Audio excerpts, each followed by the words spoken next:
ರಾಜ್ಯದಲ್ಲಿ ಮೊದಲ ಹಂತದ ಚುನಾವಣೆಗೆ ಕ್ಷಣಗಣನೆ ಆರಂಭವಾಗಿದೆ.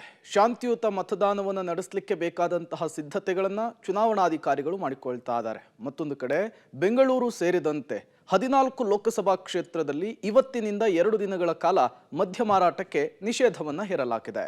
ಮೊದಲ ಹಂತದ ಚುನಾವಣೆಗೆ ಕೌಂಟ್ ಡೌನ್. ನಾಡಿದ್ದು ಅಂದರೆ ಇದೇ 26ರಂದು ಲೋಕಸಭಾ ಚುನಾವಣೆಯ ಮೊದಲ ಹಂತದ ಮತದಾನ ನಡೆಯಲಿದೆ. ಈ ವೇಳೆ ಜಿಲ್ಲೆಯಲ್ಲಿ ಶಾಂತಿ ಪಾಲನೆ, ಕಾನೂನು ಮತ್ತು ಸುವ್ಯವಸ್ಥೆ ಹಾಗೂ ಸಾರ್ವಜನಿಕರ ಸುರಕ್ಷತೆಯನ್ನು ಕಾಪಾಡುವ ನಿಟ್ಟಿನಲ್ಲಿ ಇವತ್ತು ಸಂಜೆಯಿಂದ 48 ಗಂಟೆಗಳ ಕಾಲ ಮದ್ಯ ಮಾರಾಟವನ್ನು ನಿಷೇಧ ಮಾಡಲಾಗಿದೆ. ಈಗಾಗಲೇ ನಗರದಲ್ಲಿರುವ ಎಲ್ಲ ಮದ್ಯ ಮಾರಾಟ ಮಳಿಗೆಗಳನ್ನು ಜಿಲ್ಲಾಧಿಕಾರಿಗಳ ಆದೇಶದಂತೆ ಬಂದ್ ಮಾಡಿಸಲಾಗಿದೆ. ಮತದಾನ ಮುಕ್ತಾಯವಾಗ 48 ಗಂಟೆ ಮುಂಚಿತವಾಗಿ ಮದ್ಯ ಮಾರಾಟ ಸ್ಟಾಪ್ ಆಗುತ್ತೆ. ಅದಕ್ಕೆ ಈಗಾಗಲೇ ನಾವು ನಿಷೇಧ ಆದೇಶವನ್ನು ಹೊರಡಿಸಿದ್ದೇವೆ. ರೆಸ್ಟೋರೆಂಟ್ಗಳಲ್ಲಿ ಊಟದ ವ್ಯವಸ್ಥೆ ಮಾಡಬಹುದೇ ಹೊರತು ಮದ್ಯದ ಮಾರಾಟ ಮಾಡಲಿಕ್ಕೆ ಅವಕಾಶ ಇರೋದಿಲ್ಲ. ಈ ನಿಷೇಧಿತ ಅವಧಿಯಲ್ಲಿ ಮಾಡಿದ್ರೆ it's A serious offence. So ಅದ್ರ ಮೇಲೆ ಅದನ್ನು ಕ್ಲೋಸ್ ಮಾಡಿ ಆದೇಶ ಮಾಡ್ತೀವಿ. ಏನು ಶಿಕ್ಷೆ ಕೊಡಬೇಕು ಕೊಡ್ತೀವಿ.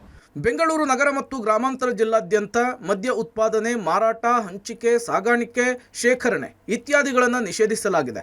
ಮದ್ಯ ಮಾರಾಟ ಡಿಪೋಗಳು, ಮದ್ಯ, ಬಿಯರ್, ವೈನ್ ತಯಾರಿಕಾ ಡಿಸ್ಟಿಲರಿ, ಬ್ರಿವರಿ, ವೈನರಿಗಳು, ಸ್ಟಾರ್ ಹೋಟೆಲ್ಗಳನ್ನು ಮುಚ್ಚಲು ಬೆಂಗಳೂರು ಗ್ರಾಮಾಂತರ ಜಿಲ್ಲಾಧಿಕಾರಿ ಹಾಗೂ ಜಿಲ್ಲಾ ಚುನಾವಣಾಧಿಕಾರಿ ಡಾಕ್ಟರ್ ಎನ್ ಶಿವಶಂಕರ್ ಆದೇಶಿಸಿದ್ದಾರೆ. ಈ ಎಲೆಕ್ಷನ್ ಇರೋದ್ರಿಂದ ಇವತ್ತು ಸಂಜೆ 6 ಗಂಟೆಯಿಂದ 2 ಡೇಸ್ ಫುಲ್ ರಜೆ ಇರುತ್ತೆ.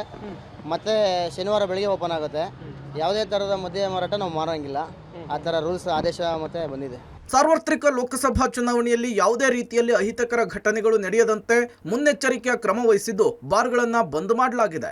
ಲೋಕೇಶ್ ಜೊತೆ ಪ್ರಕಾಶ್, ಪಬ್ಲಿಕ್ ಟಿವಿ, ನೆಲಮಂಗಲ.